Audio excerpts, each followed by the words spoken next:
Why, hello, ladies and gentlemen. On today's show, I'm being joined by a very special guest. If you're watching the YouTube, you can see him to my right, Mr. Kevin Kopps, Padres minor leaguer, an arm of steel, great pitcher. It's going to be fun talking about him, about just his arsenal, getting drafted by the Padres, all that sort of stuff. It's going to be a good one. Locked On Padres. Here we go.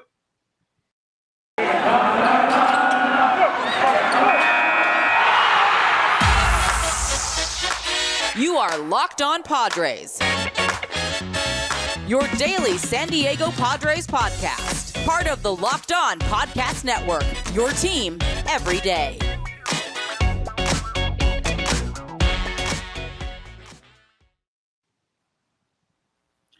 Greetings, ladies and gentlemen, and welcome to another edition of the Locked On Padres podcast. Part of the Locked On Podcast Network, your team every day, for Wednesday, March 2nd. I'm your host, as always, with sometimes, occasionally, but certainly not always the most, Javier Reyes. You can follow me on Twitter at Javipeno, Javiiipeno, or Twitter account for the show at LO_Padres, guys. You know what it is. And as always, thank you for making us your first listen every day. We are free and available on all platforms. But to my right, everybody, to my right, standing at an imposing, no, I'm kidding, I'm not going to do the gladiator style intro, but I'm being joined by Kevin Kopps, Padres pitcher from the Padres minor league system and University of Arkansas grad. Kevin, how you doing, man? Good. Happy to be here. Awesome. Happy to have you here too. Look, I'm going to be just perfectly transparent. I haven't had a Padres pitcher before on my podcast before, any Padres player, really. I've had some media folk, but this is kind of the first time for me, for sure, in a lot of ways. But I'm really excited to talk about a bunch of these things because I was going to do that thing where I try and compare my breakout moment to your breakout moment. But I wanted to talk to you a lot about, getting drafted by the Padres and what it was like at Arkansas and how you kind of had this big breakout. And I think it's going to be a really fun discussion, sir. So are you ready? Yeah, I'm ready. Awesome. Let's do it. So 3rd round pick for the Padres. But before we get into kind of a little bit of the future stuff, I want to talk to you firstly back at, when you log online and I just look at your numbers on the University of Arkansas website, there is a whole bunch of things that pop up there. Your senior year back in 2021, redshirt senior year, Golden Spikes Award, Dick Hauser Award, all defensive first team for SEC, all tournament team. There's all sorts of things that you log on and go about. But what I want to start with for you is kind of, what were your expectations, first of all, heading into 21 season, especially coming off Tommy John surgery? I wasn't really expecting much. I was kind of struggling because if you look at the year before, I had it was a shortened season, but I had like an 8 ERA. So I was really just trying to get my feet back under me, and I kind of set out I wanted to be the top reliever in the country. That was my goal, was just to win the Stopper of the Year award. So that's kind of my kind of where I was coming from at the beginning of the season, and it just kind of took off, I guess. Yeah.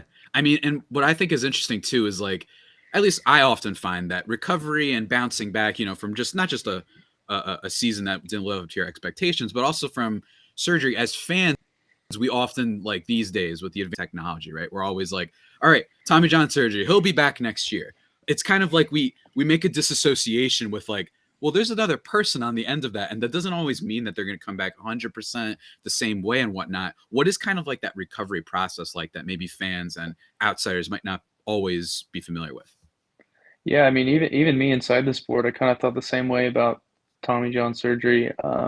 It made me feel guilty after I had it because I had some buddies around me who had it in college before me. Much about it, you don't really talk to them that much about it. But then when I had it, you kind of realize that it kind of takes it's like your life revolves around one thing, and you're kind of taken out of it. So it's kind of it's pretty saddening and depressing. And that's kind of when I realized that I had put too much of my life in baseball, and it kind of helped me. I would say it was a blessing because it kind of got my life to revolve around God instead of baseball. And so that just kind of helped my mindset with that. But the surgery really takes, I would say, 2 years to fully recover, because that first year I think was in 19. I was very up and down. I feel really sore all the time. You don't really have stamina.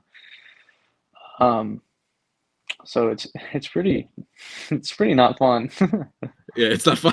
I mean, I No, don't think it sounds fun. Don't get me wrong. I no. like it just doesn't sound that easy, but it's like, yeah, like the process I imagine, like it's not just you turn off the light switch. I turn off this light in my room right here, and then all of a sudden you're just back on. And you're back at 100%. But what I will say is you did have a breakout in 2021. I think a lot of people would agree on that. But with the Golden Spikes Award, I'm wondering, when did you maybe realize that that was a possibility, that you were going to potentially be at that level? Because I think everyone strives to be the best, but when do you realize you're like, oh wow, like this is kind of like a thing that's happening right now? Honestly, not until after I won the Dick Hauser Award because they kind of go Mm-hmm. hand in hand a little bit.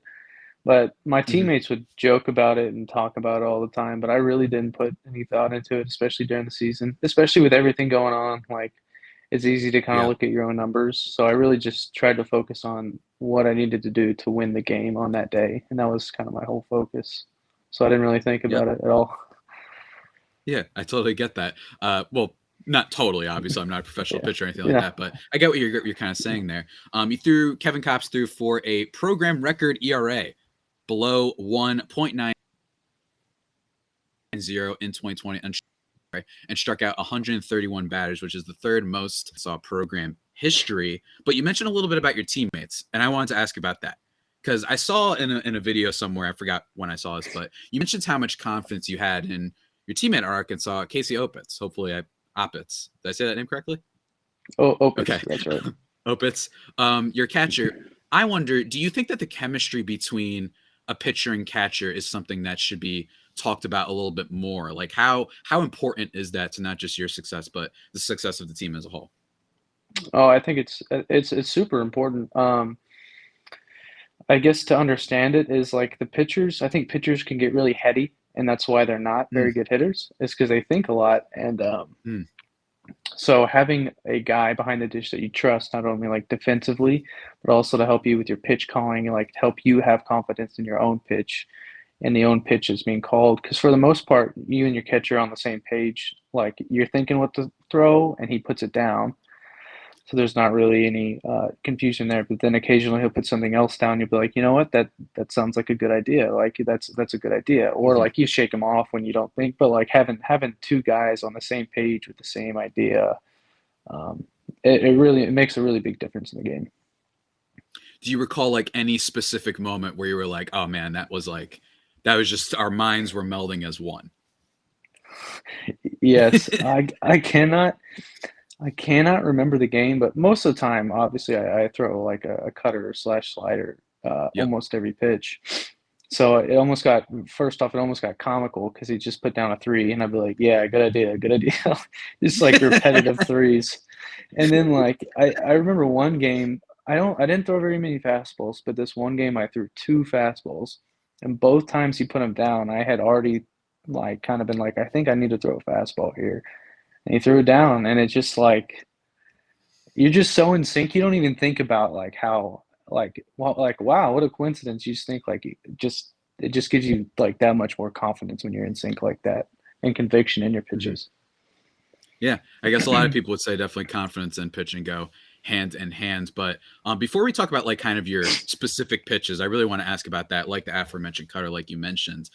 I want to talk about something that is, well, no, I can't even connect this as much to baseball directly, but you have to put a lot of confidence in certain things. You're making bets on what's going to work and what's not going to work. Guys, I want to talk to everybody about betting for just a second. Football might be over, but basketball is in full steam ahead for both pro and college hoops, whether it's latest odds, totals, player performance props, where the next fired coach is going to land.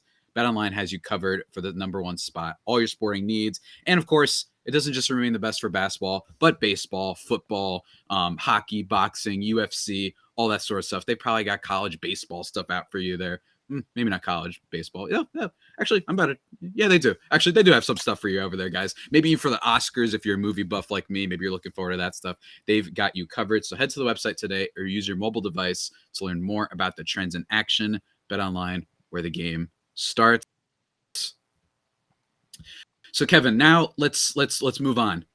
All right, I really want to talk about this. You mentioned the cutter, and a lot of people actually DM'd me and asked me about this. Like, how, honestly, I won't even forget about just the cutter in general. How do you adjust, and just in general, how do you develop new pitches and whatnot, right? How do you go from four-seamer to two-seamer? And how does the general framework, I guess, go around developing a new pitch?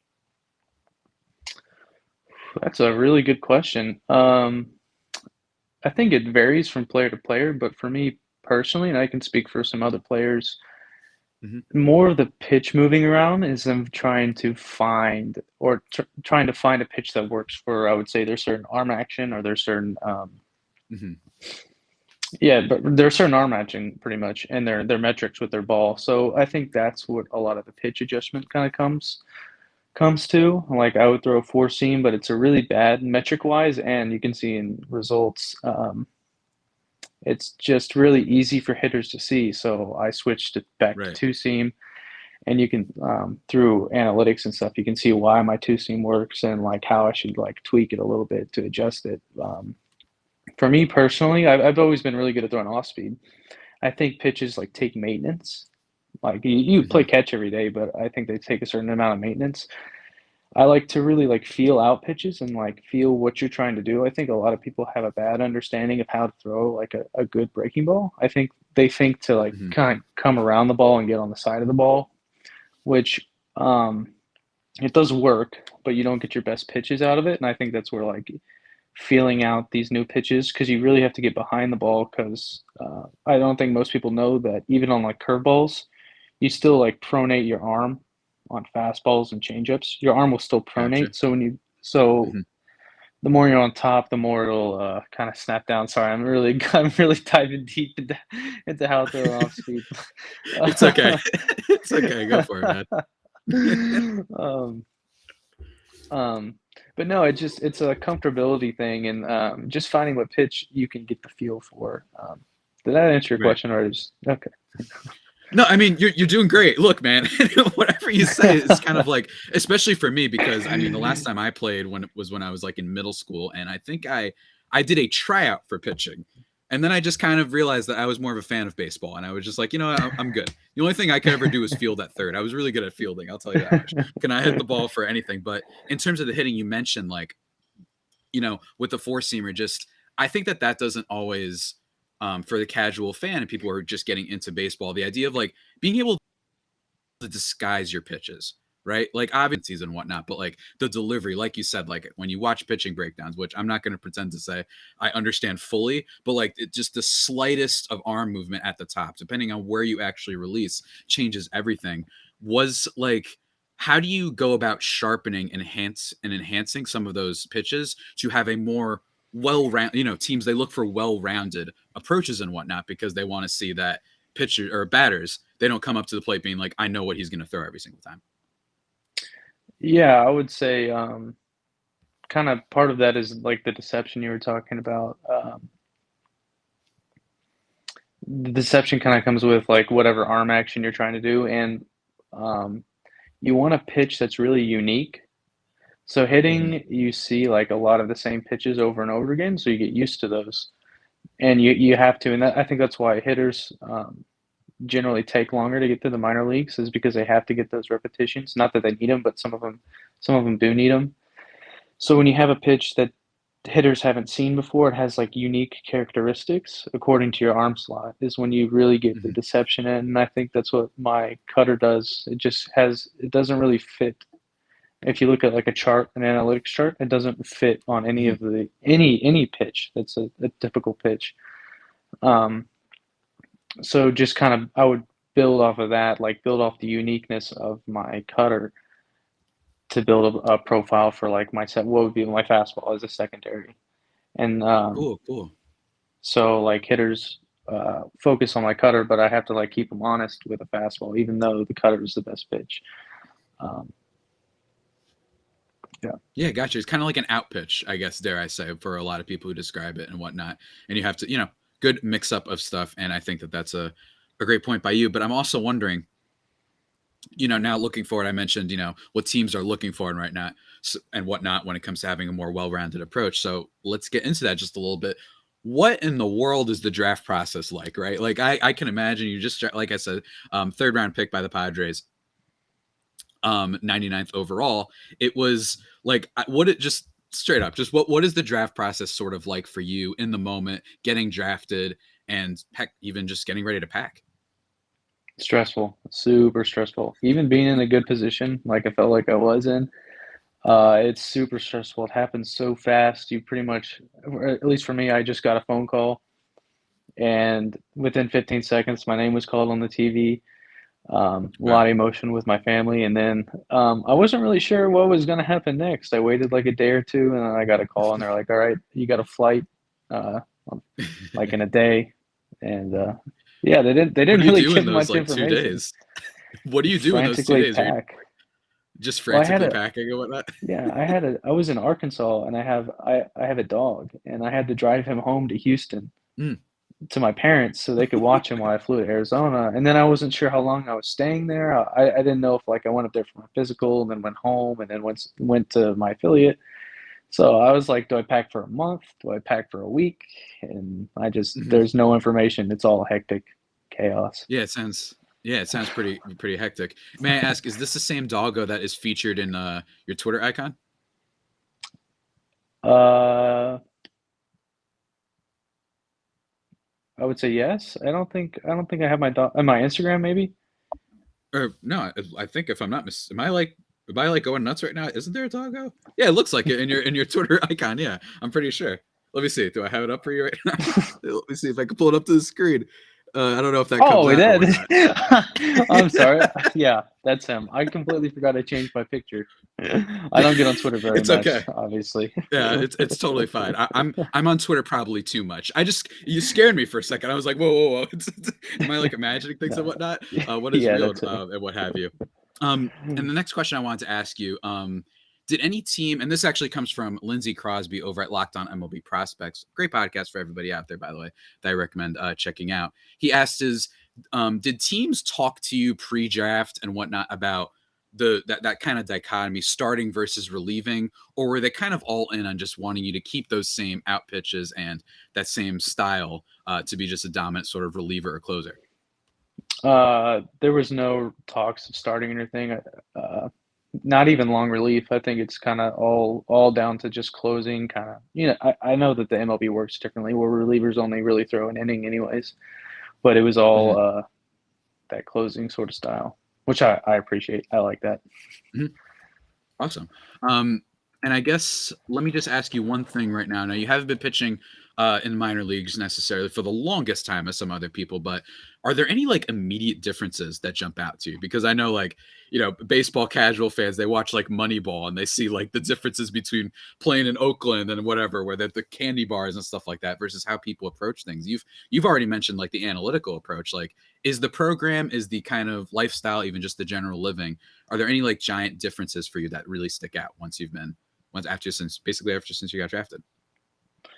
No, I've heard a lot of bad stories about the minor leagues, but I think like recently, before I got there, they've done a lot to improve that. And I mean, I didn't really have any complaints as far as like living or anything goes. I know that I have a buddy in the Dodgers organization. Mhm. They have to have like a full-time chef on 24/7 because of the Mm. city that they live in. I cannot remember the city. Maybe the Yeah, it's the Dodgers high A team. I don't remember the name.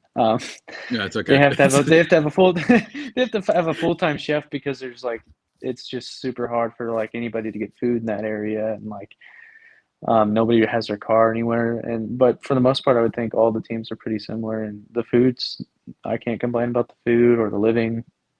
So I'm really happy to hear that. I'm really happy to hear that. And don't worry about the Dodgers thing. The less you mention for the Padres fans on this show, the less talk about the Dodgers, I think, that the listeners and watchers yeah, sorry, appreciate. They're sorry like, about we've that. never heard of them. Don't worry about it. They're gonna love you. But before we get into kind of stuff that definitely people are also going to want to hear about, a bunch of silly questions because I got to keep on brand with my podcast. Let me talk to you guys really quickly about something that universal praise. All right, universal praise for these things. They are the best protein bars out there, folks. They are the Built bars. Usually around this time, personally, I struggle with keeping up with the New Year's resolution. You know what I mean? I see a slice of pizza and I want to eat and whatnot. But Built Bars help out with that kind of like sweet tooth that you get. You know what I'm saying? If you're really in the mood for some chocolatey thing, they're covered in 100% chocolate. They're soft and easy to chew, and they're pretty healthy for you. Most Built Bars contain 130 calories, 4 grams of sugar, 4 net carbs, and 17 grams of protein. And compare that to a candy bar, like, say, I'm a Snickers fan personally. That usually has around 240 calories, 30 grams of sugar, and dozens of net carbs. But that isn't my favorite, Kevin. That is not my favorite part about the Built Bars. My favorite part is variety. We were talking about a variety of pitches. Well, with Built Bars, they've got you with mint brownie, coconut almonds. New this month, white chocolate cookies and cream. They've got cherry barcia, favorite of my mom's, apple almond crisp, which is my personal favorite. Right? They've got all sorts of flavors popping up all the time, just to kind of settle whatever kind of mood you're in for. And because you guys listen to this podcast, you can go to built.com, use promo code LOCKED15, and get 15% off your order. Remember, promo code LOCKED15 for 15% off at built.com. And one more thing, guys. Auto parts stuff, Rock Auto has you covered. You can save time and money. Don't worry about all those intimidating questions at chain places. And they, like I said, they save you money. It's really great. The Honda Odyssey fuel pump is usually around $353 from chain stores, only $216 from Rock Auto. And they have everything you can need, from brake parts to tail lamps, motor oil, and even new carpet.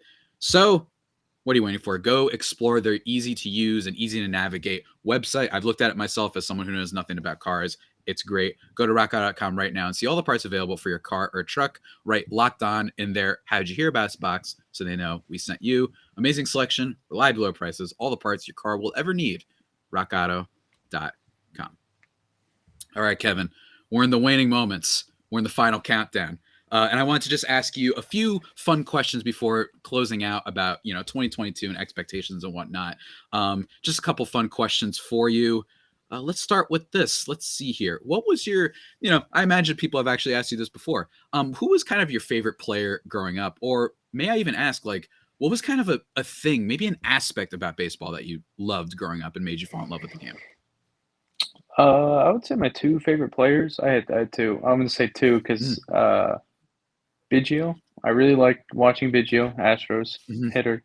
But my favorite pitcher to watch was Greg Maddux when I was growing up. Nice.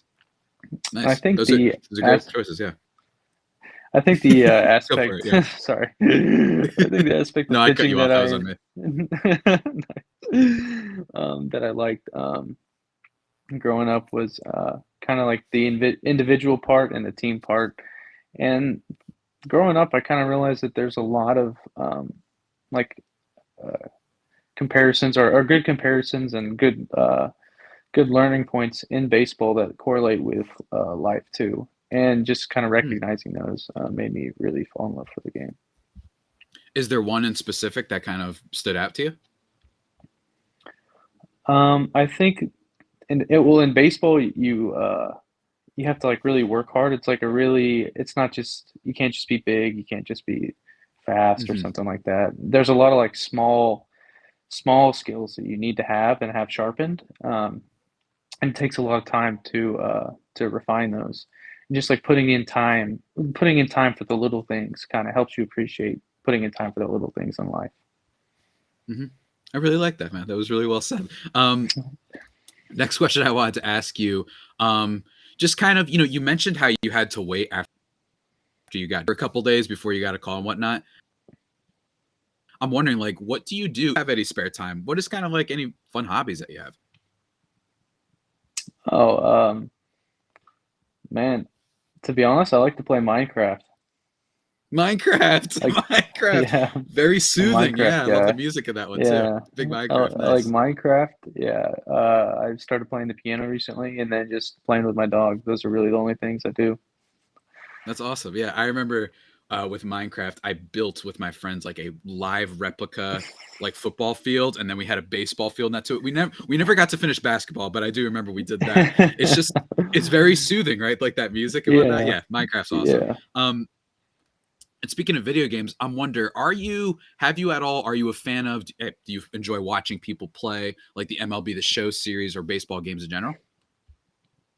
I'm honestly not a big TV watcher, like stream watcher or anything like that for video games or anything like that. I'm wondering, do you think that there's any like feature you'd love to see that they feature in a baseball video game that you'd be like, oh, that's cool. That kind of captures a little bit more of like what the everyday workings are. Ooh. I think it'd be funny to maybe if they make or they kind of show like the eating aspect of like when you're like on the road to the show, maybe add like an eating aspect to it. Like if you save your money and go to McDonald's, like maybe your player gets slower. I don't know. I like that. I like that. Like attribute boosts and what have you. Like, oh, you went to Yeah. McDonald's. You better be careful. You lost 2 miles per hour off your fastball for the next game or something like that. That's a fun idea. Yeah, they for sure. And as someone who's played the series before, I can confirm they don't necessarily have the food thing. So MLB people. Sandy, next question that is a little bit similar in the pop culture vein, sort of, but not video games. But do you have a favorite baseball movie? Because there's a lot of big issues in baseball right now, a lot of big topics on baseball, but I think very importantly is, what's the best baseball movie? Do you have any take on that? Oof. I mean, I'm gonna have to go old school and just say either Bull Durham or The Sandlot. Mhm. Those are my top two. Yeah. I mean, Bull Durham, I actually saw for the first time only a couple years ago, and it was great. And it was fun seeing like that kind of minor league aspect that I don't really think is the case for a lot of sports movies. So that was a lot of fun. And of course, Kevin Costner was just like big time back then. And The Sandlot, fun fact, speaking of unhealthy foods, every year up until high school, my senior year, the last day of school, I would get like a little Ben and Jerry's for myself every last day of school and then eat that and then watch The Sandlot. That's what I did every single year. It was like my ritual. I don't know why, but it was just a thing I did. That's good. Last kind of question for you. Would you rather talk to your past self for 10 minutes or your future self for 10 minutes? A little bit of an odd one, but. That's probably my past self for 10 minutes. Why do you think that? Because I feel like I have a good footing now in my life. I feel like in the past I struggled more, just being younger and going through things. I think I could calm myself down, just take a deep breath. I like that. Hey, just take a deep breath. Things are going to be all right, right? Yeah. Well, definitely, I agree with that. Things seems to be going well for you, sir. Before we kind of wrap up officially, got any expectations heading into 2022? Any final messages you want to say to the listeners and people, Padres fans and minor league fans, and even Arkansas fans? Expectation. I really don't have any expectations. I feel like I'm looking at it the same way I did last year. Just trying to play, just trying to win, not really thinking about it, and just praying for the best. And to all the fans, I mean, I can't appreciate y'all more. I think they're just as disappointed as the lockout as we are, but hopefully that gets solved soon because I'm just here in Arizona waiting like everybody else.